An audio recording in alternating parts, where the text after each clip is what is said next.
Yeah, welcome everyone. As I say, this tutorial is a bit more introductory than the previous one. Well, last time it was focusing in a bit of detail, sort of somewhere in the middle. We'll talk a little bit about the analysis chain and how we get from picking a physics channel, deciding we want to run it, and then looking at the output after passing it through the different layers of the simulation. We'll talk a little bit about that, but our focus is more really on the very end of that, where you have your events, you've processed them through the simulation, you've reconstructed those events, and now you want to take a look at them and plot some quantities from that, basically. So we'll take a little bit of a look at that. We'll take a little bit of a look at how the files are organized, and I'll have a look as we get towards the end of it, how that chain actually develops and where this kind of comes into that as well. So a few things before we get started. For the most part, we won't actually use EIC shell at all in this. So the only reason we're going to use that is basically grab a file at one point. For the most part, we're going to basically need some working version of root or PyRoot if you want to use that later on, as we'll see. So most of this you can just do locally on your own machine, and it doesn't really require EIC shell. EIC shell, though, has a lot of the things we'll need already set up there. So if you have that installed and working, that's great. And you should be able to do all of these things within there. In fact, actually, for one of the different analysis methods we'll look at a little bit later, you actually basically need to be in EIC shell unless you want to set up a lot of different things. So just as a comment, you might want to start this now. It's not huge, but we'll take a little bit of a look at this in a second, how we actually download the files. You might just want to try and copy paste this command and run it now if you're in EIC shell to download the file. And as I say, this is basically the only point which we'll need EIC shell for the tutorial, just to grab this file. So we'll dive into this and see what's going on with this command in a second. But as I say, it shouldn't take too long. It's on the order of 100 megabytes, so it won't take too long to download. But if you want to do that now, please go ahead and grab the file for a step we'll need later on. Okay, so getting started. As mentioned, we're kind of going to be diving in right at the end of the chain. But typically for a lot of physics channels, you will generate some events through some event generator, your favorite event generator, Pythia, something custom, whatever. We'll talk a bit more about that later on. You would then generate those events, typically apply beam effects through something called Afterburner, pass them through the full Geant4 simulation, and then reconstruct them. And the simulation production campaign basically does that for specific channels where you can request, I would like a simulation of this particular channel, and you go and hand them your events, and they'll then pass through this full chain. And when they do that, those events will be saved, and basically you'll have output files which are organized very much like this, where you'd have your original events stored in some folder called eventgen or evgen. Full, which would be the full output of the Geant4 simulation, of the DD4 HEP simulation. This is very large, as you can imagine. This is kind of keeping hit by hit information from individual cells and components of the detector. So it takes up a lot of space, but some fraction of that is saved should you want to look at it. And then finally, reconstruction or RECO, which is basically the output of then feeding that simulation output through EIC Recon, which is what the previous tutorial was looking more at. Well, how do we get from those simulated quantities to some reconstructed quantity afterwards, where basically you would, as we saw, feed in, okay, take this input, which may be that set of hits in a certain detector, and then feed me out something like, for example, a track at the end of that. So the reconstruction retains basically information on tracks and reconstructed quantities, also some Monte Carlo information, as we'll see as well. So what we'll be looking at for the majority of the rest of the tutorial is this last stage, this RECO stage, where this typically is usually what people want to get to. It might be something different if you're, for example, working on modifying a detector. You might be more interested in this middle stage where actually you really want to see what's going on with the individual hits in your detector and individual elements of that within the simulation. And typically those files are stored basically in a very sort of specific and ordered way where effectively you go through, pick your particular production campaign. So if we went to this, we can see they basically outline. Sorry, I'm just gonna have to move the control bar here. They outline basically the different production campaigns. You can have a look at that and see the most recent one or historical ones, for example. And then you can break that down into basically individual physics channels. They're grouped basically by working group.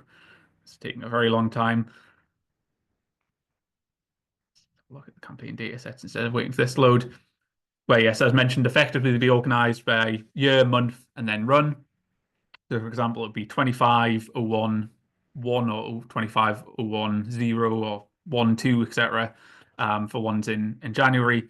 And then it would be subdivided into different physics categories. So, for example, DIS, deep inelastic scattering, which then has subdivisions, charged current, neutral current, and then that's then subdivided into beam energies and so on. Same thing with, for example, exclusive channel, different reactions and different types of generators here, basically subdividing in. So we could dive in and take a look at that.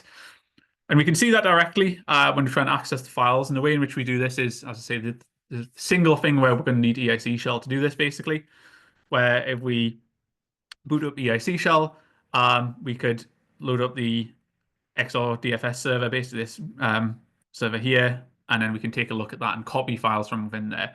So we're going to do that. I'm just going to demonstrate that where I've got EIC shell running. Hopefully it hasn't disconnected me from the form in the background. See if I run EIC shell, takes a second for it to load. Boots up, we're now inside. Kind of the usual indication of this is basically that you have this at the start telling you which container you're in, basically. So it's loaded there. Full screen this and commands as we go. So we're inside the container, and now we can start looking at that file server. You could also, to avoid needing EIC shell, you can actually install this locally as well, but it's already there within EIC shell to save you the trouble of doing that. And go ahead and load the server. Now we're in there, indicated basically by this, showing us that we're sitting inside there, we're on that server. And now we can look around in here, and we can see it's in this path. So typically you would have this trailing lot of stuff here where, for example, volatile, EIC, epics, where they're stored. As I say, we're looking at the reconstructed output. We could put full there, for example, if we want to look at the simulation output. We can maybe try that in a second. But we can see what's in that path, and we see there's only one thing there, which is this epic crater lake. This just tells us which geometry was utilized in the simulation, basically. So this step here is just saying, okay, it's this crater lake configuration. And then within that, we can then see those physics channels. So we can see that we have backgrounds, DIS, exclusive channels, CIDIS, and so on. So go ahead and take a look. LS rather than LL. Go ahead and look within there. We see there's a bunch of different exclusive reaction channels. Take this one. Admittedly, because I'm biased. We see that we have this event generator, DEMP, specific version of it. So again, we have to yet again add something to our file path, but we can go ahead and do that and see what's stored within there. And now we see there's some different beam energy configurations. Picking one, and we see there's some different ranges again, so even further subdivisions. And eventually we'll get to a file. So now we're at some point where it's basically some particle selection here. And now we see there's a whole list of files where we have these individual extremely long file names, but basically telling us the generator version, the beam energy combination, and the reaction. And then presumably this is something to do with the Q-squared range that's generated. And we could grab those individual files if we want. We can see, okay, well, what's that? Sitting there happily within there, and we could grab that file now as well if we want. So going back to this, we can, of course, copy files from the server as well if we want, which we'll do in a second. We can browse around within here, and let's also just check to see what's there in terms of the full reconstruction. You see, indeed, if we do this, we have slightly more folders where we have full, Rico, MC input, evgen, and so on. So we could, for example, look at instead full, see what's there. We see different campaigns, so we can in this case pick this campaign. Again, we then have this epic crater lake configuration. And we can see that for this case, there's only some full simulations for backgrounds within that particular simulation campaign. We could go ahead, dive in, see what's there, and copy a file if we like. But for today's purposes, we're going to just exit the server here. Again, so just hit exit. It even says goodbye to us. It's very polite.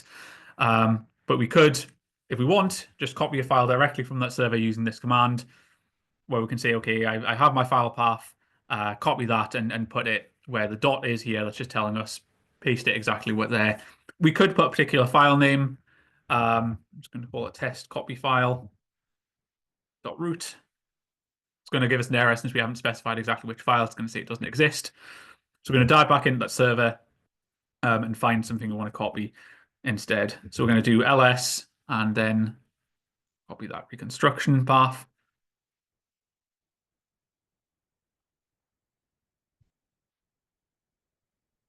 Again, that's going to be then epic create a lake.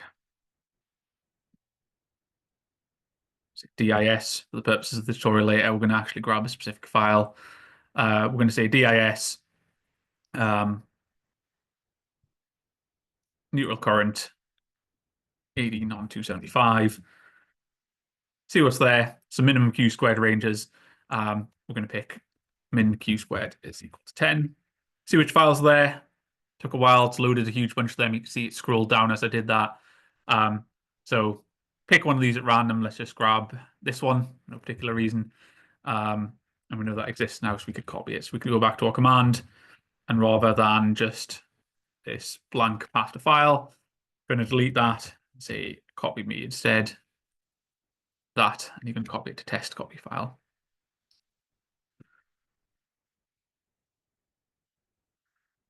Excuse me, can Yeah. I ask you just a curiosity? I noticed that the beginning of the directory is volatile. Does it mean that at some point this data is going to be erased? So I believe this is all backed up. So I think this is a fairly recent change in terms of how the data is stored at JLab. So if you look at this is still floating around somewhere. There used to be two different methods which we could utilize to access the files, where stored at a different location. It's now converged on just this method. And basically there's just an area on JLab servers where it's held.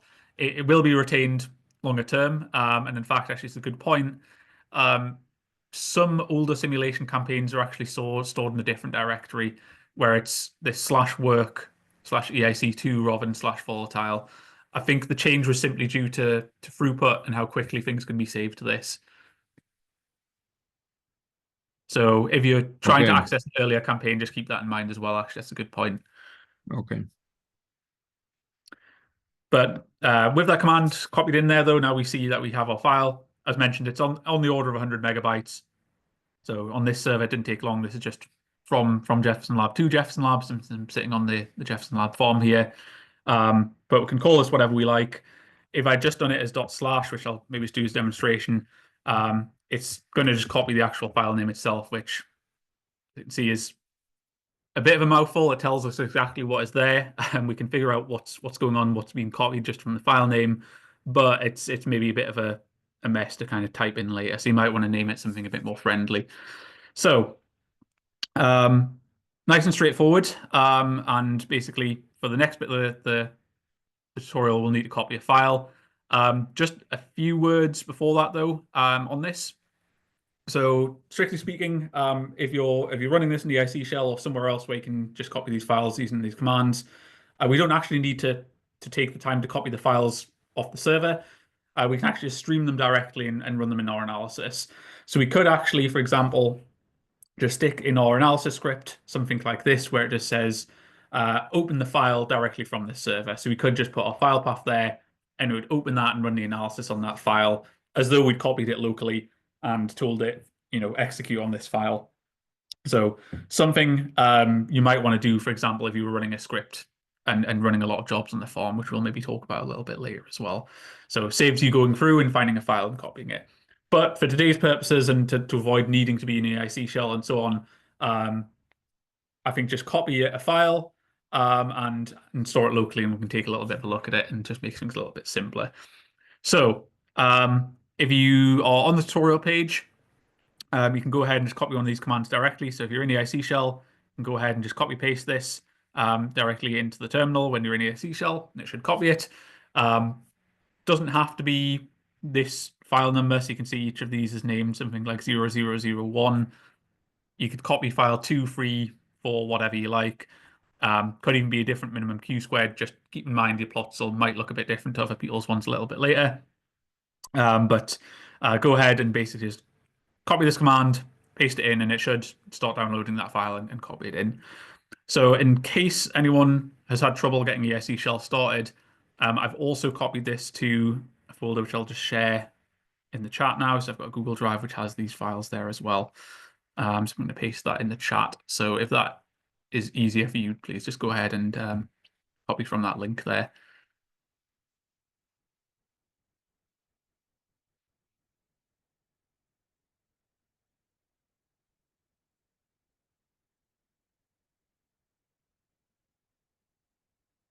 So in the case of the ones I put on that folder, I've called them basically NCDIS 18 on 275, and I've just put Jan campaign. I'm only copying one file, so just keep it simple. It's some 18 on 275 electron on proton event, neutral current DIS, and it was from the January campaign. So I've just called it that, just to shorten the file name down a bit and not have this long mouthful here that we have. As I say, this has a lot of information within it. Tells us even which generator it was made with and so on. But as I say, just a bit annoying if we're going to be putting it in scripts later on. So feel free to do that and change it as you want, or name it however you like. And of course, as well, in the scripts later, you can just pick the file you like and maybe put a note of it down somewhere in somewhere else you can copy and paste easily. And you could just stream the file when we make little scripts later on, for example. So that's pretty much it in terms of copying and looking at files. I'd say maybe take a minute or two while I have a sip of my tea to browse around if you haven't already. There is at the bottom, I won't run through this in the tutorial, but one thing that you might imagine you really want to do is something like, for example, say we didn't want just one file from this. We decided, actually, I kind of want to look at all of the files in this min-q squared path. And normally, sitting in a terminal, we might just do a copy command where we do it as a wildcard and just grab everything in that path. We might just say, okay, everything inside, pick this folder, for example, we might say, I want everything in there for this location. Not going to hit that because I can't remember what's stored in there, but we could just copy things quite straightforwardly like that. With this file server, not so straightforward, not so trivial, but there are ways in which we can do it. So some of those are given as examples here. And there's some example snippets of code that you could use to grab that.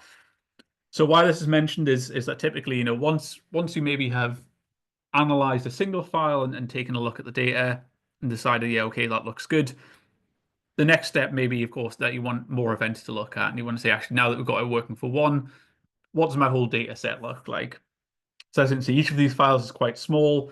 When the simulation campaigns run, typically files are broken down into sort of manageable chunks, basically just to parallelize it and run it more efficiently. But of course, for kind of a full analysis and user sort of thing, eventually, of course, you want to look at all of the data that you have available. So you'd want to try and grab the files or access them some way. So just some examples there and some quick things you could try. So if you get to the point where you want to do that, maybe just come back and revisit that and take a little bit of a look at it. And there's some examples of that there and example snippets of code there as well. So that's pretty much it, the key points from that section. We can use this XRDFS if you have it installed or from within the EIC shell where it's already installed for us to browse what's available from the simulation campaigns and copy them using this XRDCP command as well. So we can just look around, find what we want, and then copy it to our local environment and grab the files that we need. And also if you're within the EIC shell, or again, if you have this set up, you can just stream files directly in your root macros or root scripts, as we'll see later on, and save that step of copying the file, which might be something you want to look at or use. So nice and straightforward. Again, I'll just mention, so keep in mind, though, that this file path, as you see, it was listed as volatile here. If you want to look at an older simulation campaign, just keep in mind that the path is a bit different.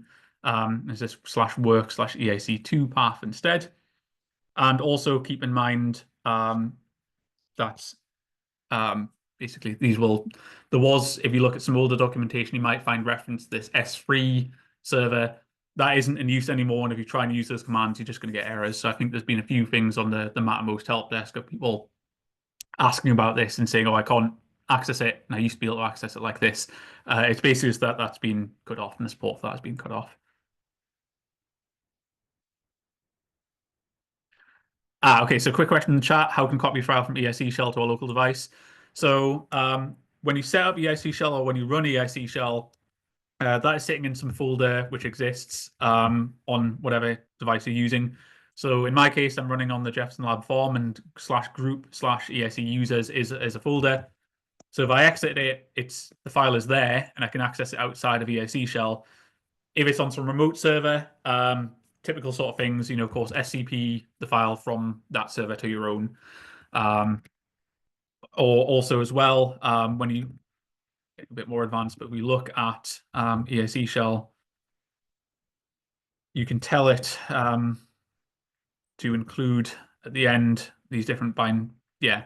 So any way you can kind of copy it, SFTP, SCP, rsync, whatever you like to copy it from wherever you're running ESE shell to your own location. One thing to mention is that, yeah, when you run ESE shell, if you wanted to copy it to some other location, there are some paths it has specified by default, but some you can add. So for example, /group isn't one of the default ones, but that's where I'm running EIC shell. So I add that so that it can see anything in the /group path, basically. So as I say, that's basically all we actually need EIC shell for today as well. So I'm going to just exit this tab of my terminal because it typically will just crash eventually anyway when it's on the form with the SSH connection. And we can then move on to our next session, which is basically taking a little bit of a look at that reconstruction output tree.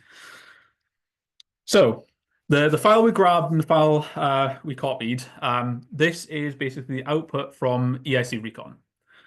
So the trees and the branches that we see within this are basically just determined by whatever EIC Recon has been told to include. So whichever factories and algorithms were included as it ran. And typically with the ones for the simulation campaign, it's quite generic and quite inclusive of basically everything. So when we open this file, we're going to find that it has almost certainly far more information than we're actually going to need. So we'll take a look at that and see how we can kind of try to condense that information a little bit and understand what's going on there and find the things that we actually need. So for this stage of the tutorial, what we're going to be doing is just looking at the file locally. So I'm going to slide this terminal over to the left, and we'll see that in this folder, made the text a bit big, so they're wrapping a bit. I've got a bunch of files here. I actually have some from different simulation campaigns, but I have this January campaign one sitting here. So I'm going to open that a little bit later on, just using root. We can also use the web viewer. I'll copy paste the link for the web viewer. So if you don't have root installed, you can use that to browse the tree as well. It's not great, but it's kind of useful if you just want to take a look at a file and maybe you're sitting on a device where it doesn't have it installed, but you want to have a quick look. Excuse me. Yep, sorry. If one doesn't have root installed in his own computer, can he use the EIC shell root version for? Exactly, yeah. So if you have EIC shell set up locally, you can just run that. So that's one of the nice things is that with EIC shell, we'll have everything we need set up within there to run this. The difficulty might be how you're getting, if you're running it remotely, like I was running it on the Jefferson Lab systems, graphics might not be so straightforward. You can do usual X forwarding and things like that, but it can be slow. So slow, when we're yeah. generating stuff, that might be a bit of a bottleneck, but we can write things to files and copy those and things like that as well. So that's effectively why today I'm just running this locally so we can see things graphically quite quickly, basically. So yeah, as mentioned it here, if we're looking at this or opening interactive windows via X forwarding, it might be slow.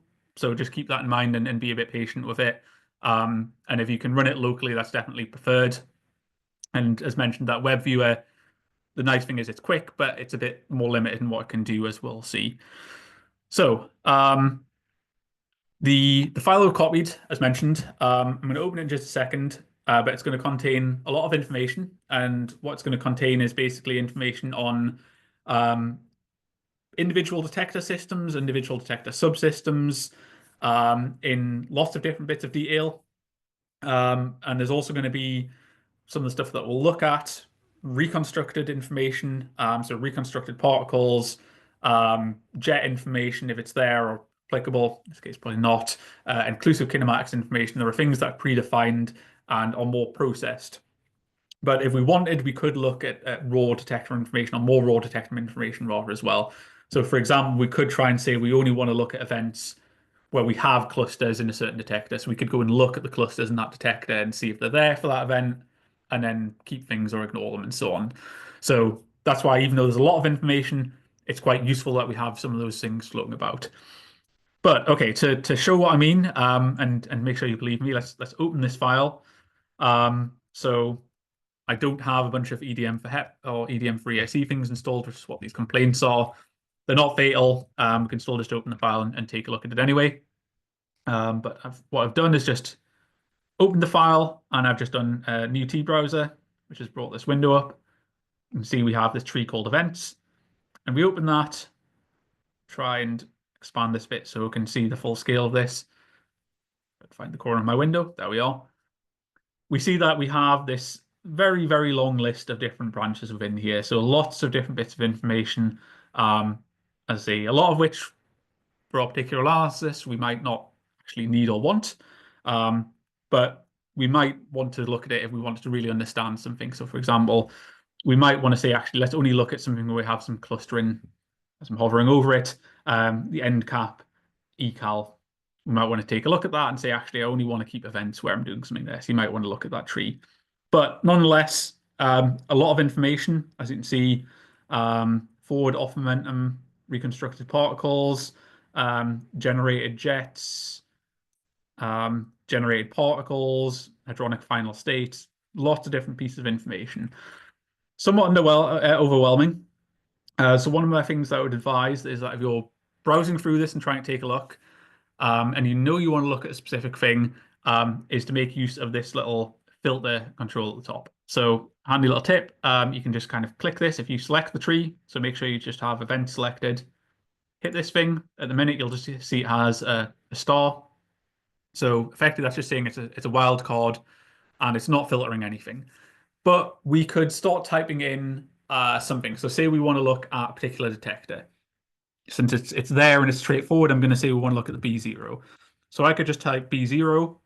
Don't know exactly what I want to look at yet, so I'm going to put another star there. And what this is going to do when I hit OK is it's going to remove any branch in the tree here that is not something to do with the B0. So I can hit OK, and all of a sudden we had some list that went off the screen to just a smaller list of things here.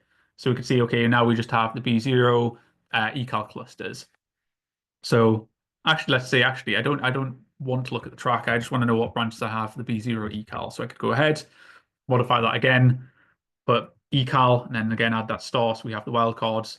And there we go. Now we only have information to do with the B0 electromagnetic calorimeter. So if we want to go find some information about that, maybe we want to do some analysis with the hits, that's great. So we can just change that by, again, going back to that, getting rid of everything, just leaving it as a star, as a wild card, and we get the full tree back as well. So we could also, one of the common things we'll access is just the MC particles. I can't remember if it's capital P or lowercase p, which we'll just leave it as a wild card. So I'm just going to put in here MC with a star at either side. So what we're going to do is just basically keep anything to do with Monte Carlo particles. Hit enter, and now we have just a list of things which are matching that. So we have some detectors where they're looking at MC particle hits, and we have this branch here, which we'll take a closer look at in a second as well. So it's going to filter that, and now I know that's capital P. I'm going to go ahead, type that in there. Now we just have a very small subset of things. So this filter, the sort of thing that looks a little bit like a funnel at the top, very useful, very handy for filtering things down. We could even, if this was huge, for example, we could even filter this branch and say, actually, just give me momentum Z or something like that, or energy. Let's try charge and see what it does. Now we just have the things corresponding to charge within there. So of course, as well, with the T browser, we can just double click something that'll just draw a histogram of that quantity for us. A few words of caution on that, and we'll talk about that more in a second. If you're doing this directly from the T browser and you just pick a quantity that you want to look at and double click it, great, it will generate a histogram for us. Let's just do it as PDG. That's a good example. So when I do this, it will try and just generate a histogram on the fly with an axis range which perfectly fits every single value within the histogram. So sometimes that's very useful, sometimes that's not very useful at all.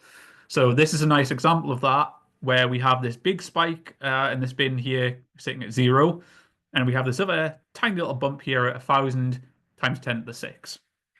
So PDG codes, kind of, I think there's a link further on for this.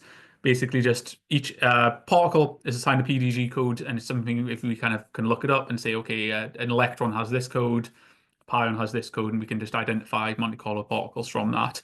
So this is just some extraneous value, basically. So this isn't particularly useful. And because this has been the histogram automatically, even if we zoom in on this, all we can see is that we have a bin here containing PDG codes between -10 times 10 to the 6 and 3 times 10 to the 6. So not particularly useful in terms of trying to get those codes, because typically there's something on the order of, values up to a few thousand for most particles. So we can't, for example, pick out, okay, we have electrons in here simply because it's already forced them into a bin there for us. But we can get around that, as we'll see in a second. So one other thing, I'll talk through this and then we can go to the exercise. The T-browser is useful, and we can use that to find the quantities we want to look at, and we can quickly take a look at them and see what's there, what sort of values we have in it. As I say, sometimes the auto scaling is useful, sometimes not so much. So I think the vertex position is probably fine. Yeah, it looks okay. So we can double click it, it'll draw the quantity for us, and that's great. And if we use the, to use a quick example of this, if we use the web viewer here, something very similar looking, doesn't have quite all the same fun tools we can use. But for example, we could go ahead and scroll down through the huge list of things and find MC particles and plot from that as well. And again, if we just double click on there, or click on it rather, in this case, it's just going to draw us as auto-scaled histogram. So there we go, we can take a little bit of a look, and we can see what branches and leaves and things within there. So it's useful for that as well. But even just opening the file like this, we can do a little bit better than that. So rather than just drawing them or grabbing them from the T-browser, we can actually do something called T-tree draw. So what we can do is just use something like this, where we pick the tree we want to draw from. In this case, our tree is called events. And then we can say, draw a certain quantity. So I'm going to draw MC particles dot vertex dot, I'll do it dot y so we can see that it's actually going to change. I could say I want to draw this quantity. And there we go. It's reused the window that already exists here, and it's just drawn that quantity then in there instead. So instead of X, go ahead and draw different things in there and fill them in. I have to get the name right, of course. So uppercase PDG. So go ahead and we can draw it. And if we just run it like that, we see that it's doing the exact same thing that the T-browser is, in the sense that it's just automatically making a histogram and binning it to fit the full range of stuff. So this example we saw, we had this issue whereby it was just automatically binning things in such a way that it isn't that useful. But we can rebin this ourselves. We can just feed this result directly to a histogram that we define ourselves on the fly. So what I'm actually going to do is say, instead of filling whatever it likes, fill a histogram with 500 bins between -2,500 and 2,500. And we'll see what we get when we do that. Let's go ahead and do that. And now it's something that's a little bit more useful. Now we see PDG codes corresponding to particles that actually are maybe more familiar with. And we could actually even zoom in on this and start to maybe pick out things that we know and love, or maybe dislike, depending on what they are. So we see here something in this 210 to 220 bin. We could rebin it further or pick it out a bit further if we wanted. But nonetheless, this is something actually corresponds to a pion, basically. In this case, a negative pion. And we could go ahead and pick out all of these other different particles here as well. And now we have something that actually makes a little bit more sense. So this is a powerful little command for that reason alone, in the sense that if we want to take a closer look at the quantities we have filling something, we can go ahead and do this. But there are other fun little tricks we can do with this as well. So not only can we bin histograms as we like on the fly, and plot whichever quantity we like on the fly. We can also apply cuts to it as well. So we could select out, for example, I only want to fill this histogram under the condition that I also have, let's say, negatively charged particles. So we could do that, and we can just basically we just add an extra line here. I'm going to say MC particles dot charge, which I'm just checking is lowercase. I'm going to say, give me the things that are negatively charged. Draw this under the condition that charge of those particles is less than 0, i.e. it's negative. Go ahead and do that, and we see all of our PDG values above 0 have basically all vanished. We don't have those ones sitting at 2, 2, 1, 2, and so on. Basically, it's protons down here. Those have all vanished. They're positively charged, so they're gone. So we can just, on the fly, basically do mini little analyses of our events and pick out events that we want to take a closer look at. So this is why I have to admit I have cheated and already copied a bunch of commands beforehand so I don't screw things up, but also just to show a few different things as well, and to demonstrate a few key different bits and pieces. So I'm going to draw the momentum and the Z component of the momentum now instead, and then we'll take a closer look at that and do some things with that as well. So we could draw that component. I've drawn it over some range. Very finely binned. We'd probably want to rebin this, but nonetheless, we see we get some things, some little bump at minus 20 or so, and then a big spike around 0 tailing off over this way as well. And it looks like some hair over here as well. We could zoom in on. Yeah, we have something up there. 275. We had 18 on 275 beam, so probably you can assume what that is quite quickly. But we could also, again, of course, cut on that. And what I'm going to do is I'm going to draw that under the condition that we have stable generated particles. So this command, this one here is just saying the generator status is just some flag. If the value is equal to 1, it's a stable thrown particle from the generator. And I'm saying give me the negatively charged things in this range. What is their Z momentum like? And I've got the range here is minus 20 to 5 in terms of the Z component of the momentum. So I'm going to draw that and see what we get.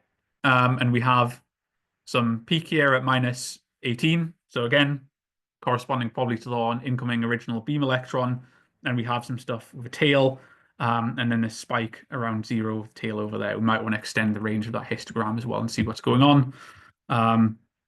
Fairly coarsely binned now. I'm going to put that at 10. See what happens to that. And again, it extends further, so we could keep seeing what's going on there as well.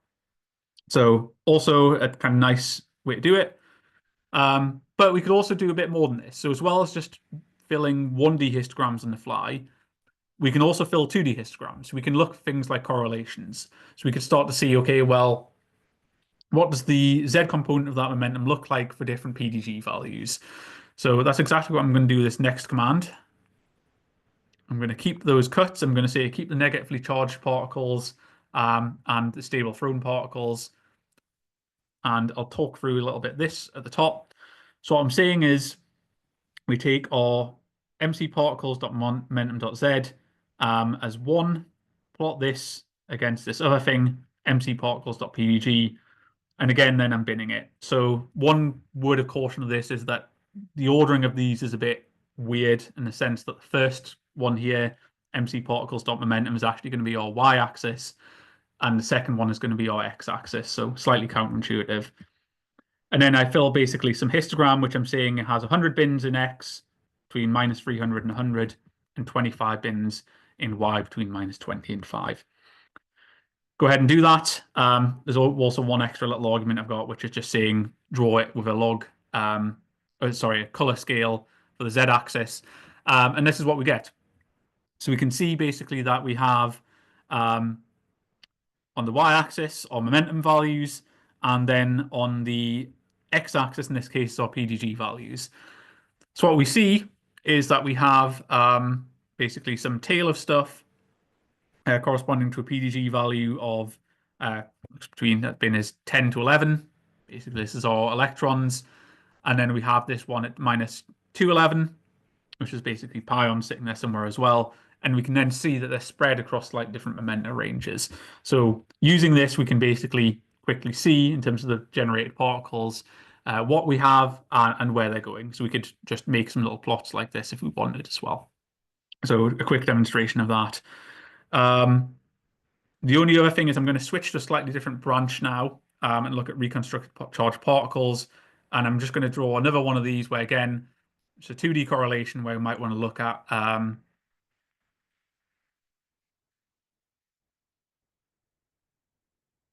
don't know, actually got it in one, reconstructed charged particles. So this is basically just information on all of the particles that EIC Recon reconstructed that have a charge. So we have some slightly different quantities in here. Again, when you find the branch that you want to have a look at, just take a little bit of a look in terms of what information is there and what you can do with that. And what I'm going to do is just draw that under the condition that we have negatively charged particles, and we're going to draw, in this case, energy versus momentum Z. So again, the axes are slightly weirdly arranged. So it's going to be Z, momentum on the x-axis, and energy on the y. Go ahead and draw that, and we see something that looks like this. We have something extending this way in terms of the negative momentum, things going backwards in terms of momentum there, and of course, the Z component of the momentum, the NG, nicely correlated there as well as we map this out. So just a quick and easy way in which we can look at one variable versus another. And it might be something you can utilize basically to decide on, okay, I want to get rid of these things and put a cut here and not include these in my analysis. So a nice kind of simple way to, without writing any particularly complicated code, just start selecting out events or looking at what is in the tree. So with that in mind, I definitely do need to actually drink my tea as it's already gone cold. So I think it's time for an exercise. What I would like people to take a little bit of a look at when I can find it is basically have a bit of a play around with this yourself. I'll stop the recording for 5 or 10 minutes while we do this. Have a little bit of a browse of the tree. Try and filter out and select out certain things. Pick a detector you want to take a look at, see if you can find a particular detector's branch. Look at the information that's there and try and plot it. And in particular, what would maybe like to do, the task, if you like, and the thing that if you can kind of find that and plot it, post it. Say I'll make a little Mattermost post. Try and find the cluster energy of the negative end cap ecal, and see if you can spot the peak from the scattered electron. So I'm going to post in the Mattermost.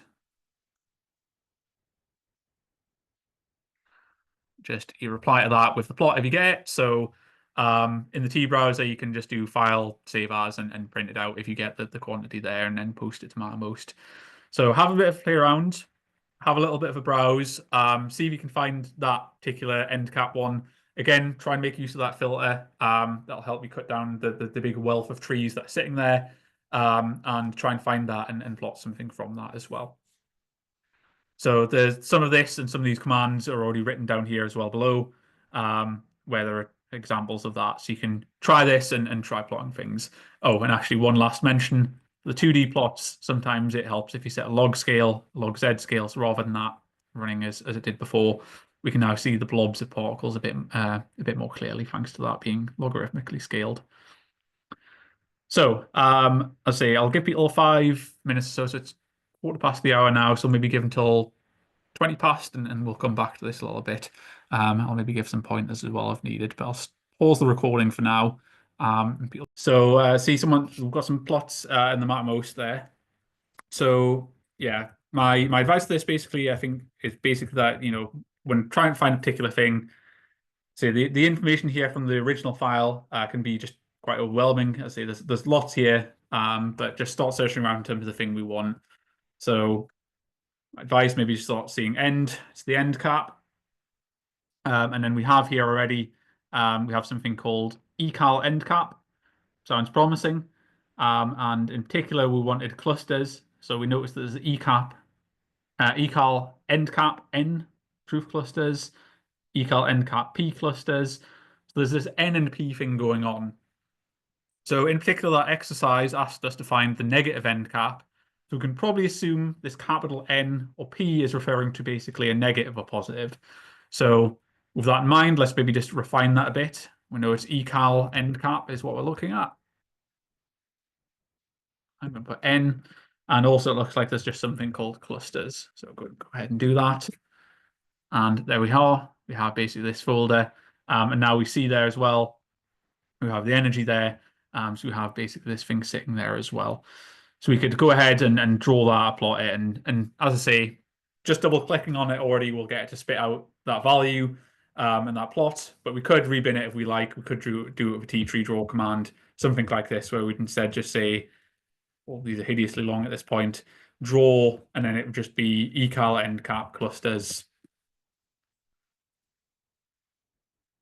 end clusters dot energy, and then the appropriate values. I could go ahead and draw that. It'll look terrible if I get the name of it right. But clearly that isn't going to pull it. I see. Sorry, just saw add you to the Mattermost channel. Yes, I'll stop sharing and I'll send you a link as well. So pause the recording briefly to do that. Okay. So yeah, filtering through those things, nice and easy, nice and straightforward, and there's a lot there. And sometimes understanding what is in the root file sometimes can be relatively straightforward, sometimes maybe not so obvious. Typically things are named in such a way that you can start to break them down, where, for example, we can see basically things that are detector based. Typically it's something telling you the name of the detector, what kind of thing it is. So this is the B0, the B0, basically something a detector in the far forward region. And it's ecal, telling us some sort of calorimeter, and we have clusters associated with it, given that it's a calorimeter. And as you can see, there's raw hits and things like that as well. B0 tracker, again, it's telling us that it's this B0 detector, and in this case, tracker. Again, backwards MPGD, my micro pattern gas detector, and the end cap, things like that, so on. So we can break things down like that quite straightforwardly. But to try and help with this a little bit, I've added this. If you go to the extras and then go to this branch dictionary, or just click the link that was there, there's a short dictionary of the branches and then kind of what's contained within it, and also a little bit of a breakdown in terms of finding out or understanding the naming convention of those basically as well. So you can see some information there in this extras page. And again, basically what's described in here at the minute is just all of the branches that we're going to need in the rest of the tutorial. And with that in mind, there's actually another little script I've written which lets us kind of trim down the file to just very bare bones, only containing the information we need as well, which is the second of the files that was in the Google Drive link that I shared earlier. So makes things a bit more straightforward. Typically, in terms of simulation campaign, you want to keep everything, but in terms of your analysis, you'll probably quite rapidly find that it's only a small subset of stuff that you're looking at quite a lot of the time. You're probably not going to necessarily care about individual hit information in some detector, particularly if you don't really rely upon that detector at all. But that's very much something you'll kind of figure out as you sort of try and break down, okay, well, what do I want to look at and what do I want to do with my analysis? What do I need to retain and what information, which detectors do I need to take a look at? So I don't want to take too much time on this as well, but this ties into a little bit more tutorial that was last week, but actually in some ways is the tutorial that maybe is the follow-up to this. Some information basically about what is really going on with that MC particles branch and what's stored within there, and basically what information is there and how it's filled. So we've already seen this example of the generator state as basically something we can utilize to take a look at stable particles from the event generator and so on. So some information there and some links if you want further information to the data type and want to know a little bit more about what's going on. I would say though that this ties more into this as well, where we're looking at some big tree of information, and all of that has been populated and filled from somewhere, and where it's been filled in is basically from EIC Recon, the step where it's taken our simulation output and it's reconstructed that information. So the tutorial that ran last week on understanding the simulation output went through this and covers basically how that information is filled into the tree, what sort of inputs the various factories and algorithms to construct this information are using, what input they're using, and then what output. So if you want to know more about that or want to explore that a little bit more detail after you've taken a look at things today, I recommend having a look at that tutorial. The recording for it is linked in the Mattermost software tutorials channel as well. and you can follow along with that in there as well. And particularly episode 3 really dives into kind of how you can identify the sequence of algorithms that you utilize to generate some specific output branch. Where in that particular example, Shuji looked in very in depth at the tracking and how you get to that as well. So maybe something to take a look at after you've played around a bit with the output. Have a little bit of a look at these tutorials later and see if you can figure out what was being used to fill some of the information that we're going to utilize in the next step. So to kind of conclude this and wrap this bit up, the output from EIC Recon typically contains a lot of information, and in some ways more information than we need. But searching through it, we can use basically some quite straightforward tricks with Root to filter through quickly what's in that events tree, select out the branches we need, and get the information we need from those and leaves they're containing. And also we can draw using T-tree draw methods. We can draw on the fly, draw some of those quantities, take a closer look at them, and utilize that to try and guide what we're going to be doing in the next stage, which is basically putting that together into some sort of script or some sort of macro where we can analyze the data and fill some different histograms and plots. So as a first step in terms of just getting a new file, I recommend maybe just taking a look at it, exploring it, seeing what's there, trying to figure out what kind of branches you might need for the tasks that you have in hand, as we'll see in a second, and go through that. And I would say that you'll find sometimes there's certain trees you'll come back to a lot, in particular the MC particles branch, where if we're doing any kind of study where we want to compare, well, what do we detect? A lot of the time you really want to compare that to what you initially fed in, which is what the MC particles branch contains. It just tells us what did our event generator feed into this basically, and what do we then get out from it in the end is a typical kind of comparison that you might want to make. So with that in mind, move on to the next stage, which is kind of the biggest chunk of this. So a few things here, some tips at the start. So we've interactively looked at our file and we've looked at the information, we've plotted it. Very nice, very useful. And as say, helps us kind of pick out what we want to work with later. But whilst we can do an analysis by just stringing together a lot of T-tree draw commands, I wouldn't necessarily recommend doing so because clearly, as you can see, these things start getting quite long, as we already saw. My last command there had a, fill some histogram, fill all these cuts, do it in a certain range, all this sort of stuff. Useful, but not that flexible. And also, of course, you would need to kind of make sure you're copying all of these commands and saving them somewhere as well. So typically what we do instead, though, is not just sit and draw these things interactively. You put them all together basically in some analysis script or analysis macro. And effectively all that's really doing is doing something very similar, where it's basically just keeping together a bunch of these commands that we're using and using that to analyze and give us some output. So we're going to look at a few different ways in which we can do this. I'm going to focus on the roots-based T-tree reader method. In terms of running or trying the exercises, please just try whichever one you want to do, or whether that's because you're more familiar with a certain method or because you like the look of it more. Can be for whatever reason you like, just try and use whichever you need. It's not the case that I'm saying you have to analyze things using root or you have to analyze them using PyRoot, or have to use all data frames or anything like that. It's very much a kind of pick the one you most like to try. And if you have time after the tutorial as well, come back and take a look at the others and see if you can see what's going on between them as well. Some disclaimers for the Python one, which we'll get to, but we'll talk about that in a second. So a few things. Might want to kind of keep this open in another tab in your browser and kind of refer back to it. So that branch dictionary, that basically tells us all the ones we're going to need in this section. We're going to look at those and grab information from there. And if you want, you can grab this script as well. If you click that link, basically there's a description of how you run it. Basically, that just takes that huge file we had before. So I'm going to show a quick example of that where I've run this already. You just tell it, I want to run it on this file, and then it spits out something just called the same thing, but with this extra pruned thing. Where when I look at this, all that's left in here is a very small subset of trees. So in this case, it's just leaving us with MC particles, reconstructed charge particles, and some associations, things like that. So it really has trimmed down that quite a bit. and is only left with those things. So might want to do that. It's not really going to affect your results and your output in the end once you write the script.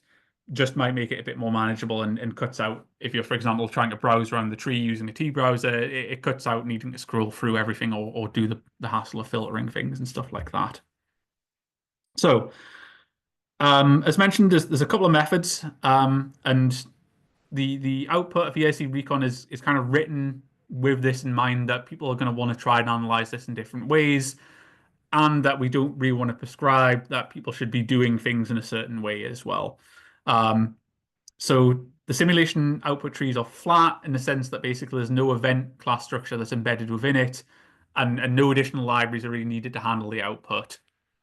So as you can see, we've copied this file from EIC shell, in this case, to my laptop sitting on my table, and I'm just opening it with root. I don't have a lot of these things installed, but I can still open it and still look at it and still write an analysis. And that's kind of intentional, basically, if you like.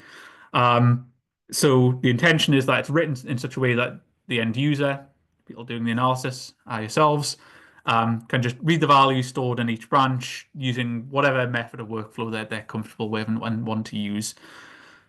So that's why in the following, there's basically a couple of different kind of common methods outlined, but I don't really want to say, use this one or use this one.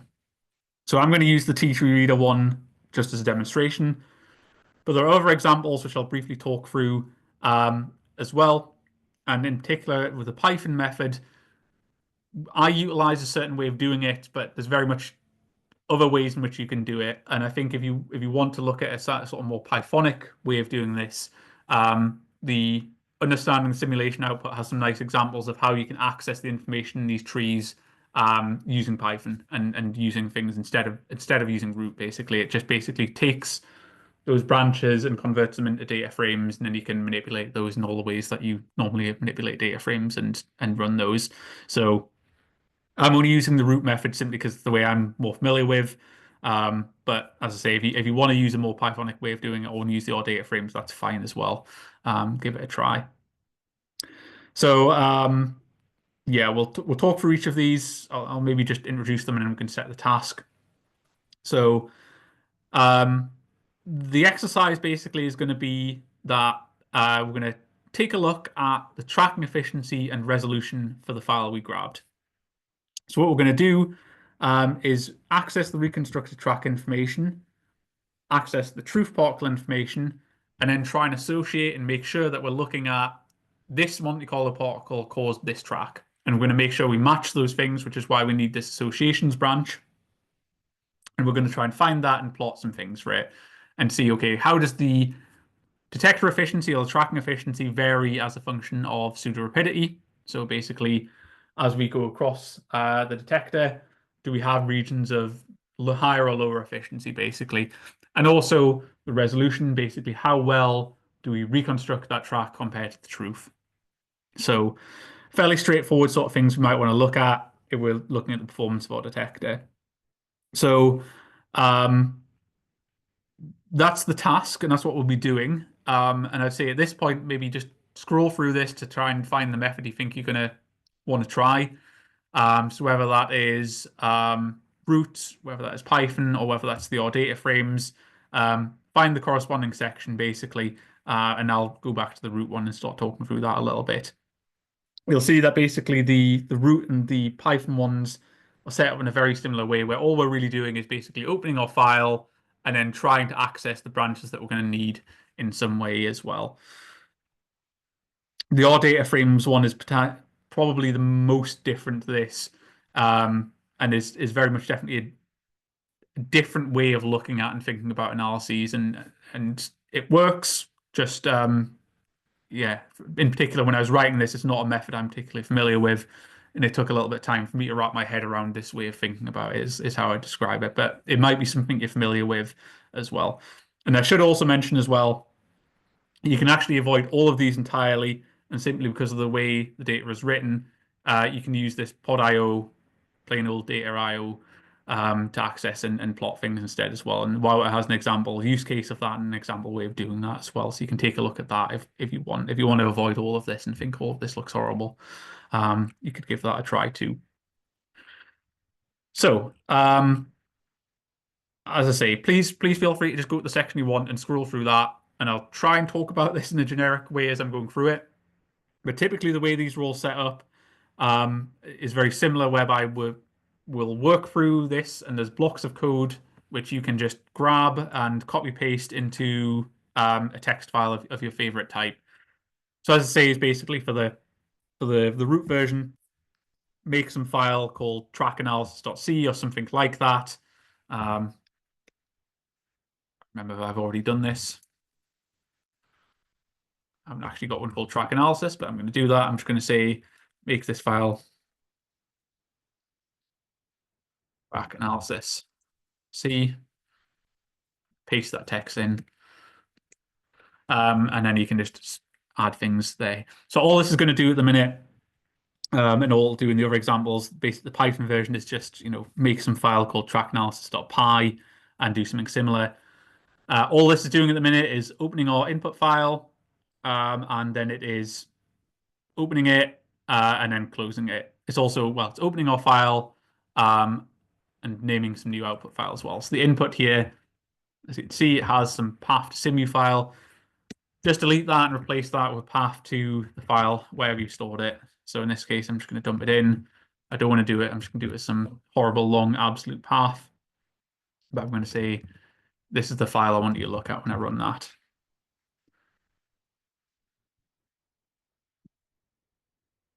Go ahead and run that.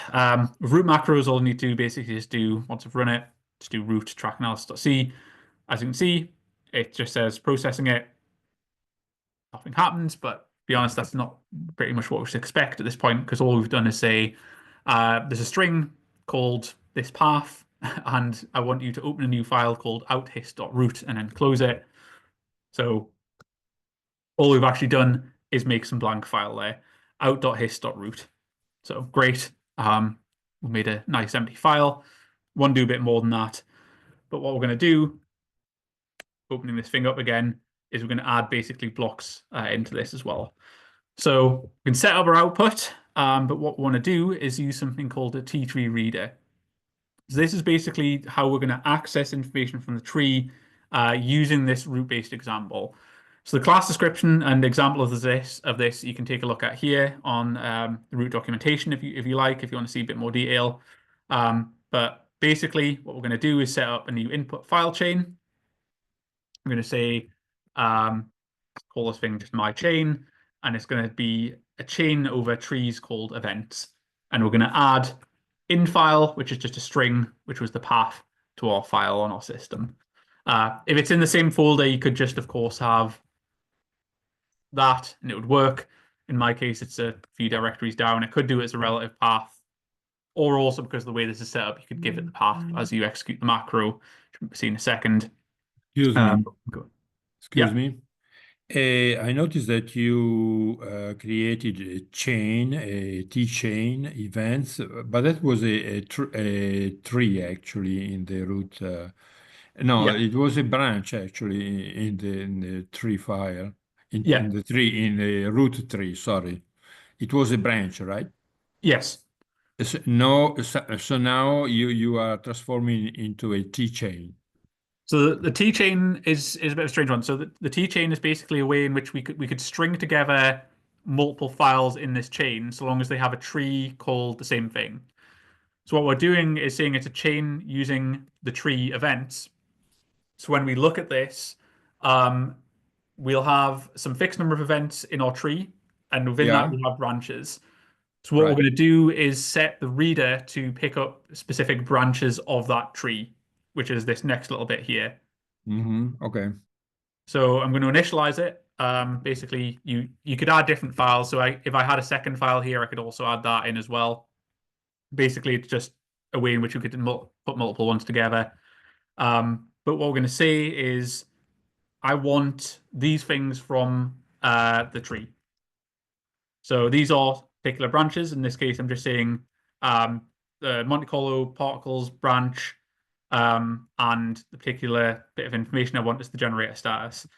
And I'm assigning it to this thing where, so it's a bit strange in the sense that the information isn't just an integer value in each file. So each leaf in our tree, go back to it. I'm just going to open it again. Open this one. It's a bit easier.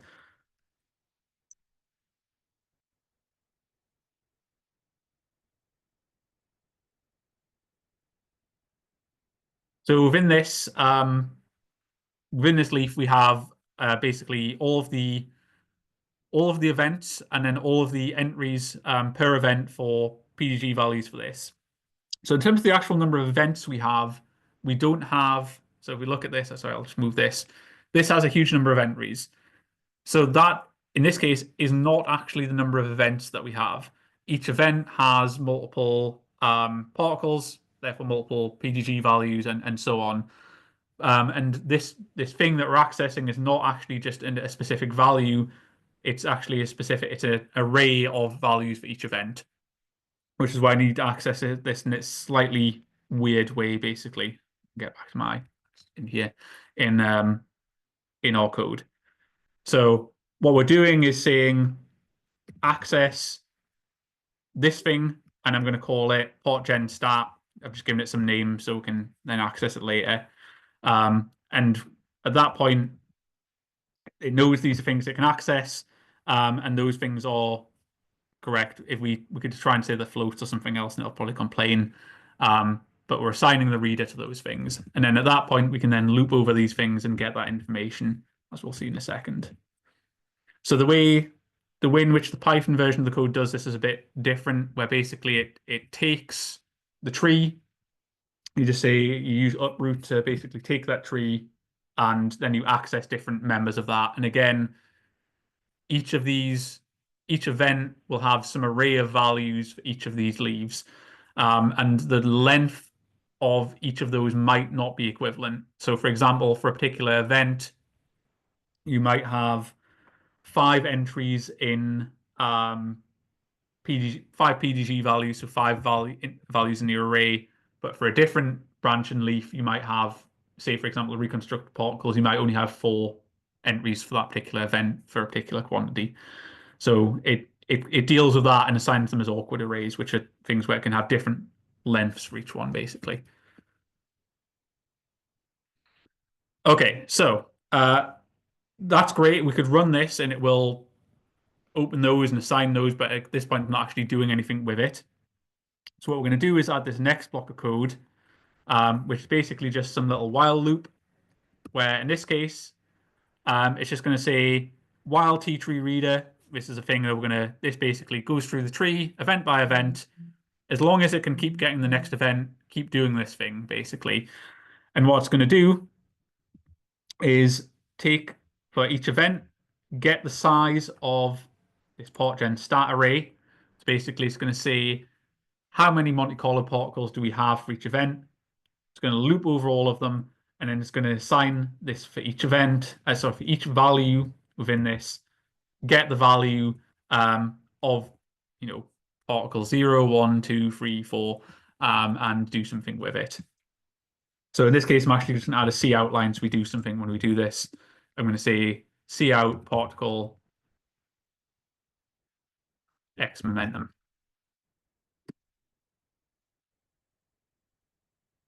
Whilst I'm there, I'm also going to say C out I as well, so we can see which entry it is within the thing.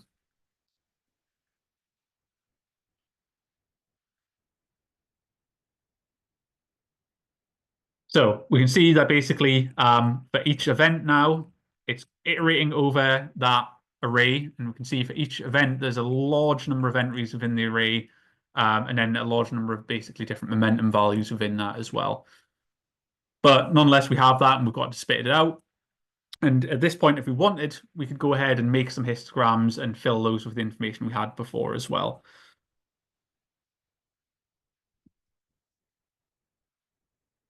We could also add, if we liked, a counter and just see how many events are in there as well. We could say, define some integer I, or integer j and say, okay, if every time you go through this, add one to that, just to count how many things we have in there as well and spit it out. But that's how we access values within there. We could add, of course, more. So we could add just port mom XYZ, and it's basically what we'll do later. Assign those different things. And then again, within here, we could just say get for each one, get the value of that. So the reader is grabbing this information, each event. We're in this array, and each of those within this particular branch will be the same size. But for example, for reconstructed charge particles, it might be a different size. You might have a different number of entries within there. Okay, so give that a try, add that in and see if it works. But for the actual analysis we're going to be doing, we need a few different things. So I'm going to copy paste these in. I'm just going to stick these up above. I've actually already added some of them, but let's just get rid of them and start again. So once we've initialized that, we're actually going to access a bunch of different information. I'm just going to hit the tabs. These all go to the same part. So in terms of the information we need, we're going to grab the generator status. We're going to get the momentum, XYZ. We're going to get the PDG values. And we're going to get basically, as well as that, some reconstructed charge information, where again, the tree reader is looping over this tree, going over the events, and grabbing the relevant information. Final one as well is that we're going to get these associations between MC particles and reconstructed charge particles. Why we need this is basically so that we can match a given simulated Monte Carlo particle to something we reconstruct. So there's a one-to-one relation basically stored somewhere where it can say, okay, this thing is from Monte Carlo particle 1, 2, 3, 4, whatever. We can match those, and there's some logic we'll utilize within the loop later to do that. So to the actual task, we're going to need this big bunch of stuff, and we're going to utilize that in our loop here as well. So what we're going to do is basically try and run something where we look at the efficiency of our particle as a function of pseudo-rapidity. So what we're going to try and do is look at the reconstruction. It's going to look at the efficiency as a function of the true particle pseudo-rapidity. So the strategy we're going to utilize to do this is basically loop over all events in the file. Within each loop, identify and loop over all of the stable charge particles. And from that, identify any reconstructed charge particles associated with that truth information, and then fill some histograms with that. So all the steps we need to do that are in here. So I'm going to copy paste that. I'm going to define these histograms as well. So see that we're just defining these before we do this loop over the thing. So I can stick it here. It doesn't really matter. Can define those wherever we like. See in a minute, we might want to change some of those bins. I'm going to delete this block of stuff in here so we can know exactly what we're copy pasting. And then basically the strategy, I'll just talk through this and we'll break it down a little bit step by step as well. So we're keeping that first bit of it where we're looping over all events. The tree, the events tree, the individual entries in that are individual events. So we loop over that and it's going to give us event by event what's going on. We're then going to loop over the thrown particles. We're going to loop over those Monte Carlo particles, and we're going to say, just keep that loop and say, check the size of that array. As we saw, there was a lot of MC particles there, but we only want to keep the stable thrown particles. We don't want to keep intermediate sort of junk. So we're going to say, if the value of that array is equal to 1, a stable charge particle, then we want to know some more information. So what we're going to do at that point is we're going to try and grab their PDG values, and we're going to say, okay, take the absolute value of that PDG value for that particular event. And if it's a charged particle, electrons, muons, ions, kaons, and protons, we've done it as an absolute. So basically it would be antiparticle or real, antiparticle or non-antiparticle rather. And then if it is a charged particle, get some more information from it, and then try and look for an associated charged reconstructed particle as well. So what we do is we're going to define some free vector, and we're going to fill that. I'm calling it true mom, true momentum. I'm going to fill that with the information for that particle, So at this point within this loop, it is a stable thrown particle and it is charged. And then I'm going to get that information, and I'm actually at that point as well going to fill the value of eta, the pseudo rapidity, in there as well, where I can just take, once I have that free vector, I can use these operators, pseudo rapidity and phi, to calculate the quantities that we're going to use later. The next step, a bit more detail here. So what we're going to do is we want to try and loop over the associations to find a matching reconstructed charged particle. So we're going to say, now that we've found our particular charged Monte Carlo particle, does it have a matching reconstructed track? So we loop over a different array. This time we get the size of this simulated associations, which is something we defined here, simu associations. This is an array, again, of integers in this branch. We loop over that and see we have something where the value of that is equivalent to the Monte Carlo particle index, which is just I, because that's the thing we're looping over up here. If they do match, calculate the reconstructed momentum and then fill some other quantities. So I'm going to copy paste this huge block and then hit tab, and we'll also see what we get. So horrible mess of indentation here, copy pasting it. I'm just going to select it all, hit tab so it goes a bit nicer. Doesn't look great because of the size of the text on the screen at the minute, but less. See, now we have our out.hist.root, not just a few bytes anymore, hopefully actually contains something. And what do you know? It contains those three histograms, which we defined in our script. And we open that and take a look. We have our thrown charged particles. We have the value of eta. See here, it's running from 5 to -5. Basically, this covers the full range for our detector. And basically, I'll maybe show a link to basically have a look at the detector. And this is the ones which we have a matching track, the value of eta. And then also we have the difference in R between them, which at the minute, as you can see, is down here. So in constructing this macro, I've actually deliberately set these histogram ranges a bit poorly. Have a little bit of a think about this, plot them, and then take a look at this. And, is this the right binning for this? For example, you can see 5,000 bins between 0 and 5. Probably not the correct binning, as you can see. So have a little bit of a play around with that as you write it as well. So at this point, we actually have everything we need to find the track efficiency as a function of pseudo rapidity. So if we run that, as we've just done, as you see, it makes that output histogram. You can name that whatever you like, and it will spit out a file where those histograms are written to it as well. What we need, though, and what we want to do is find the efficiency. So to find the efficiency, what we need to do is take the ratio of the reconstructed value of the pseudo rapidity over the original true pseudo rapidity. So we can just do a division of those histograms and spit that out. So quite straightforward. I could add that. I'm going to just cheat and show you full version of this. So efficiency analysis.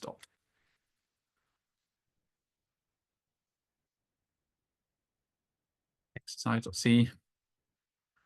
Where we do this. So to find a few extra things, lots of extra histograms, as you can see in this case.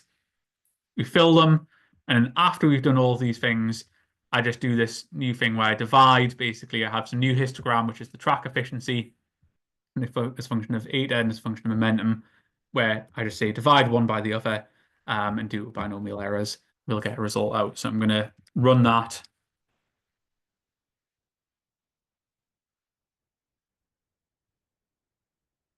See what we have. So we have an output file, which has a different name in this case.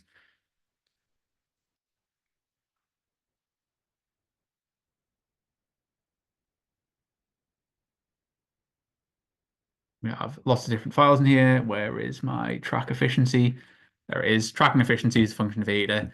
So you have something looking a bit like this. So the task and the exercise here, I'll give people 20 minutes or so to have a little bit of play around with this.